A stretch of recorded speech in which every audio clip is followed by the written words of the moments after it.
everyone, it's Elizabeth from Elpis Astrology at elpisastrology.com. Thanks for joining me today. So today I am going to do my take on the astrology and the horoscopes for June 2024. So this month we have a new moon in Gemini, a full moon in Capricorn, and actually there's 2 full moons in a row in Capricorn. There will be one next month as well. We have the summer solstice. That'll be up here on the 20th of June as well. Pluto is going to be retrograde at 1 degree of Aquarius all of June. So I wanted to start off with, just to kind of wrap up this whole devil comet or the Pons Brooks comet, the 12P Pons Brooks comet that is still kind of in our atmosphere. By the 2nd of June, it will be the closest it will come to Earth.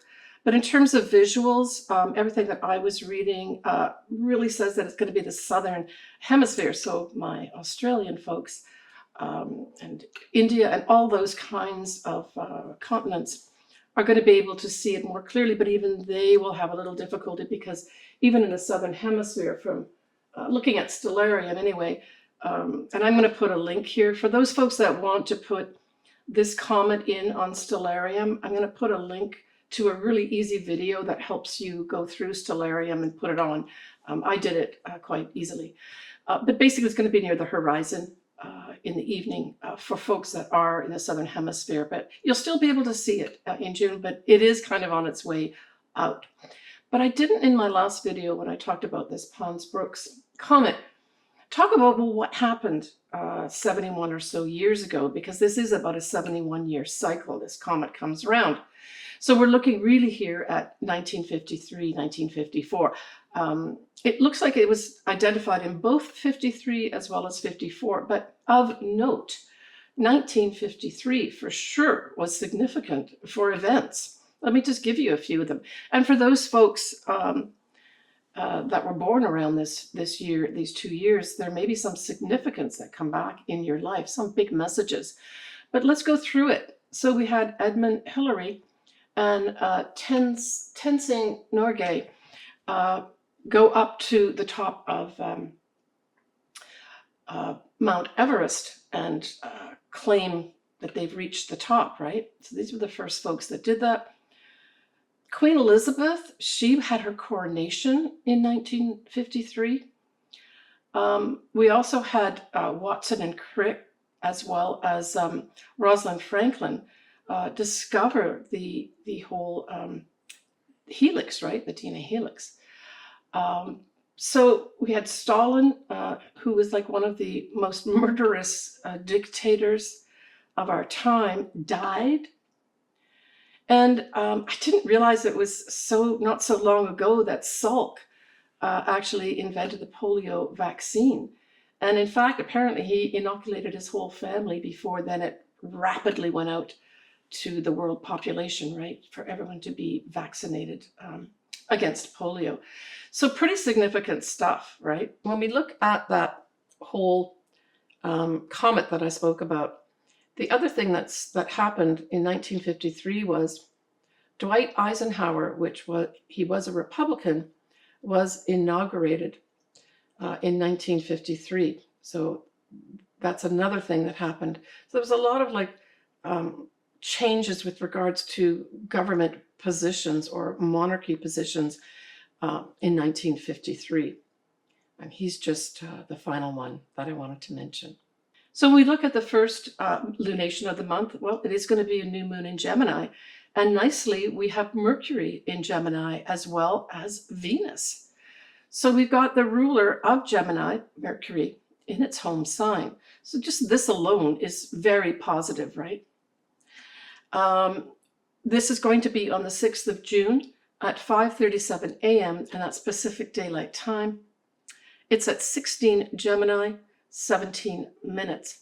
And, one of the things that came to my mind was that this is going to be a very flirtatious, we're entering into the summer season coming up, right, with the summer solstice, sort of mid-month in June. I just took this as a very flirtatious time, maybe more on a personal level. but it also speaks to, changeable emotions as well. So it could bring in some new romances for folks, but they may not lead to anything more than kind of like a summer fling or summer flirtation type thing. But the other thing, of course, that Gemini stands for is communications. And with all the support of Mercury and Venus here, we're really talking about a lot of communications going on, right? And this moon and sun also sextile the north nodes, along with Chiron, that's in Aries, right? So there's going to be some new information with regards to our collective and our future moving forward, right? In terms of a new start of some sort. Now, the only fly in the ointment is that this sun and moon is square to Saturn in Pisces, right? Anything in Gemini squares anything in Pisces. And really, I saw this as I actually saw this as a positive thing, because with so much Gemini, there could be a lot of excitement and a lot of chatter and a lot of information being tossed around, but not necessarily important information or relevant information. That square to Saturn can say, let's do some facts checks on that. So I think we're going to see a lot of activity with regards to a lot of chatter. And that, we're going to have that fact check going on too, which is awesome, right? And I think this may lend itself more to the political sphere, but it could also be in our life as well. So as I said, this is around 16 degrees of Gemini. So for you to have in your own chart something significant like your ascendant or your sun at this degree point, this could actually promote a whole newness for your year.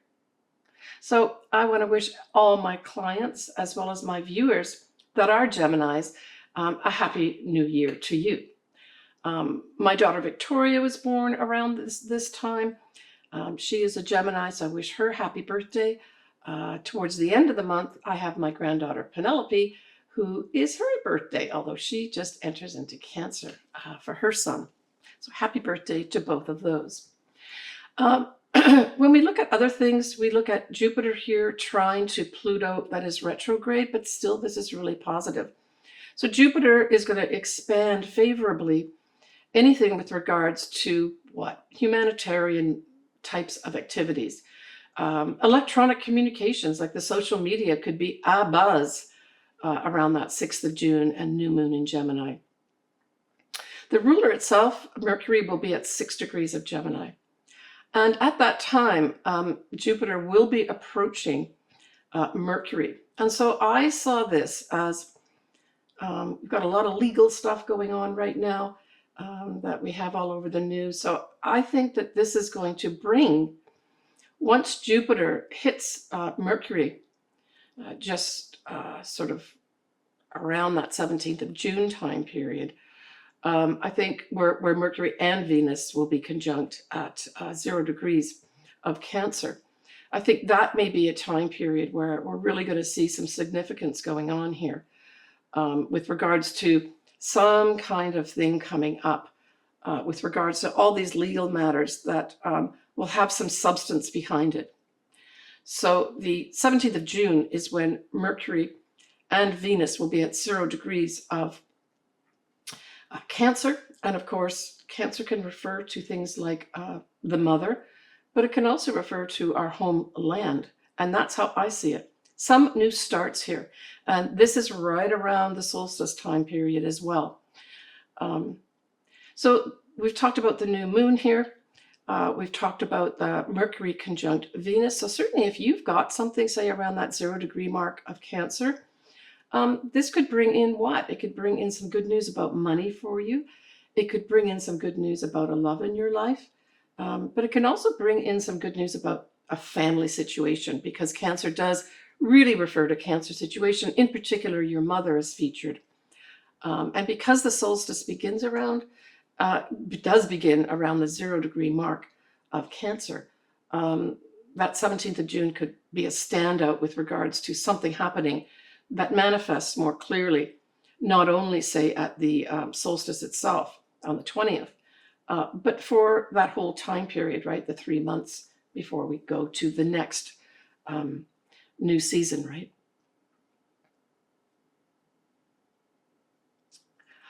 Okay, speaking of which, we have the summer solstice. And that is going to be on the 20th of June at 1:51 p.m. Pacific Daylight Time. It will be with Venus and Mercury, like I said, in Cancer. The moon, although it's not in its detriment in terms of it being in Sagittarius. I always like the moon in Sagittarius. I just think, so the moon will be at 15 degrees of Sagittarius. And I just think this is going to lighten up that whole summer solstice, the whole time period for us, right? Because this kind of puts a stamp on the kind of energies that'll be around for at least 3 months or so. And so this is positive outlook for our future, right? Now, Sagittarius also rules things like the legal profession and foreign lands, publishing, that type of thing. So all these things could come in a positive way as well. That moon, though, does square Saturn. So we've got another moon squaring Saturn, right? We had it at the new moon. Now we still have it at the summer solstice with the moon in Sagittarius. And so again, this is like slowing things down. Take your time to look at things. Don't get emotionally drawn into things. Look at the facts to see what's going on here. Now, Mercury will be sextiling Mars at this time. So this also says there's going to be opportunities to get your messages out, to get information out, to gather information in at this time. So we're still talking about the summer solstice here. And Venus at this time, the summer solstice, is approaching Mercury. I already spoke about the conjunction, but it is Venus going towards Mercury. So it's like this could also bring in information literally about females, but it can also bring the money markets in here as well.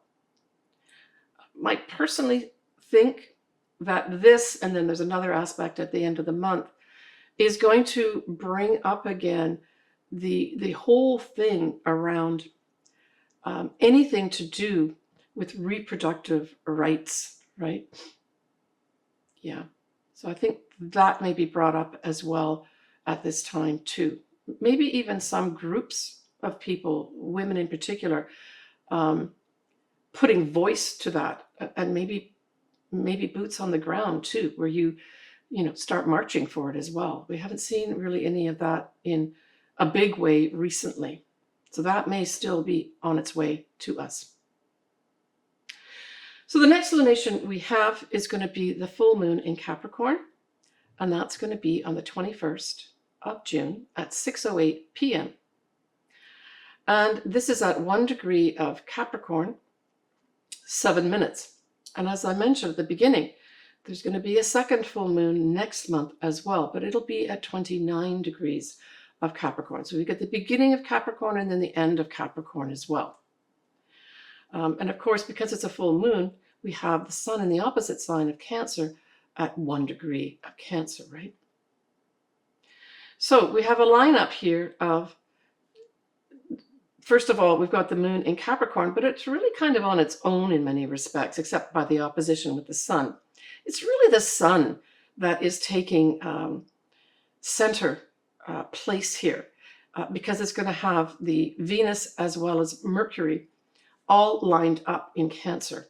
So there really is going to be this focus here on our homeland, females, reproductive rights, pregnancies, anything to do with that, discussions and information being brought up here. And remember, we have Neptune at 29 degrees Pisces at this time too. So that's a culminating energy, right? A culminating energy with regards to our spiritual lives, and as well as our aspirations and inspirations as well, right? We have Mercury that is sextile Mars at this time still. We had that also up at the summer solstice, which was just literally the day before, right? So this full moon happens right after the summer solstice. So it's kind of tied into it, even though obviously the moons are different, right? And so we also have that happening where this whole Mercury sextile Mars is carried on for another day, where great activity around communications, around information, that type of thing, especially gathering information, right?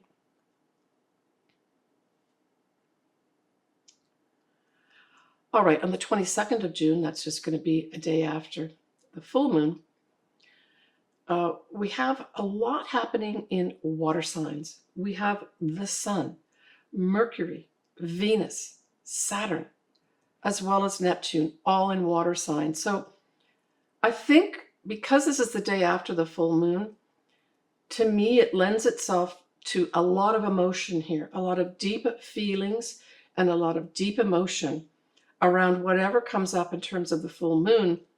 Now, this is usually a culmination. It can be an ending. It can just be this big, gigantic spotlight put on things here of importance.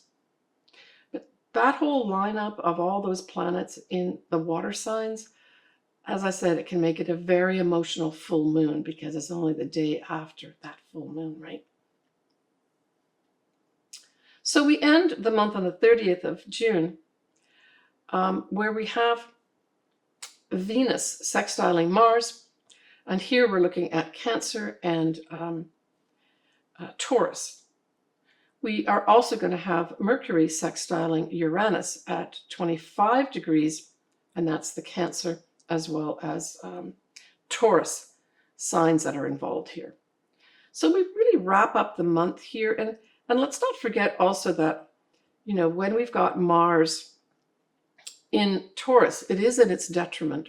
Now, generally speaking, it's not the end of the world to have a planet in its detriment, but what it does do is it kind of has that planet, and in this case it's Mars, acting contrary to the sign.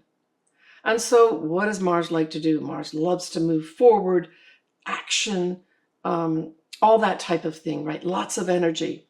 And so it says that it's going to be contrary to that. And so this may be more, in terms of Mars, I think a slow burn, a slow release is better than like running around and trying to get things done. So this may also be a time, if we look at the sextile with Venus, where there's some new introduction here with regards to our money markets again. So this could be something that happens at the end of the month that is unexpected, that some kind of information may come out with regards to our money markets. But hey, Venus sextiling Mars, just as a transit itself, if you've got something, say, around that 15-degree mark of Cancer, Taurus, this could bring in an opportunity for a relationship, right? I mean, when we think about it, Taurus is ruled by Venus too, so there's a positive setup here, right? Now, with that Mercury also sextiling Uranus, this is unexpected news coming our way. I mean, maybe something else is going to pop out with regards to all the legal matters going on right now that is going to be significant for us. But we're talking about, you know, Mercury being in Cancer. And as I said, Cancer really refers to the family. It refers to the mother in particular, reproductive rights, anything to do with having children, that type of thing. So we may end the month with more unexpected information coming in here, and maybe unexpected discussions of import, right? So when we give a little peek to July, we're looking at a new moon in Cancer and a full moon again in Capricorn. So this is the second full moon in Capricorn over 2 months, June and July.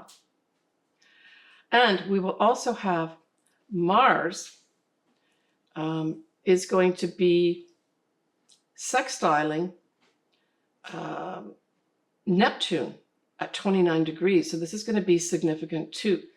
This will be some kind of opportunities with regards to, I think, changing up the old guard finally and getting rid of it, right? Because the 29 degrees is the culminating degree of energies, and Mars is energy. So we'll talk about that next month in more detail. So let's move on now to the actual either sun signs and or ascendants. You pick which one. I would say it might be a good idea to listen to both. Start off with your ascendant so you understand the areas of life potentially being involved here. And then listen to your sun sign to just gain additional information that might be important. So Taurus, That new moon in Gemini is lighting up your second house. And remember, we've got Mercury and Venus there too, as well as Jupiter, all favorably putting beautiful energy for new starts in that second house of the income that you earn, the value of yourself, your possessions. So a superficial thing that could happen for some Taurus is that you buy some new possessions. You get some more money that allows you to go out and buy some of those nice things that you want. That could be up for some folks at the new moon.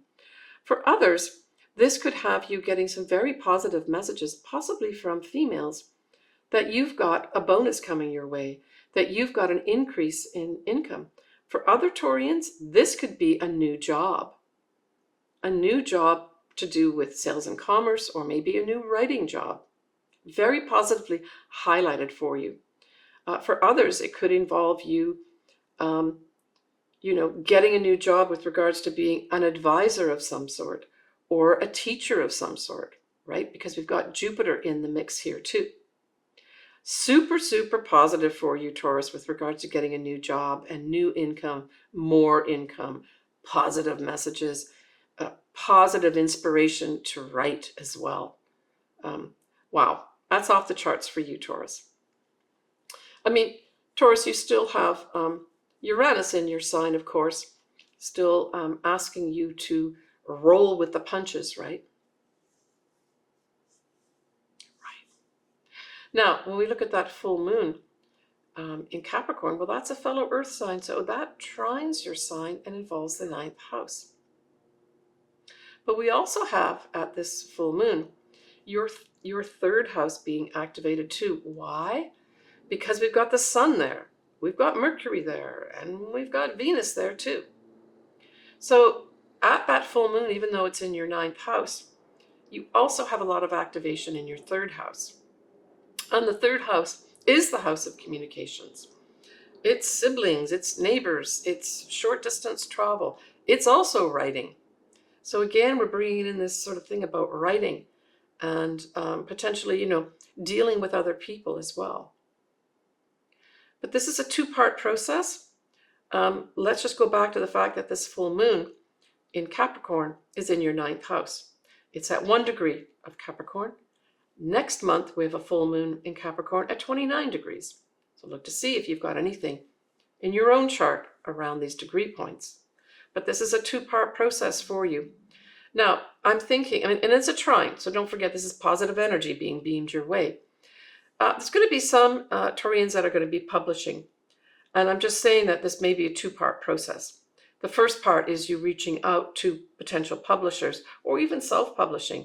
And that full moon brings the culmination of you putting all the information together, how you do it. And then the actual publishing happens in July. That's a way this could play out very easily for some Taurians. For others, this is a positive wrap-up with regards to a legal matter that has a two-step process. With the real wrap-up, especially legal matters, the real wrap-up happening in July. You see the evidence of it here in June. But because that second full moon in July is at 29 degrees, which is a culminating energy, a culminating degree of bringing everything together and saying goodbye, look to July as being the final, right? But that you get the introduction here of this all wrapping up in June.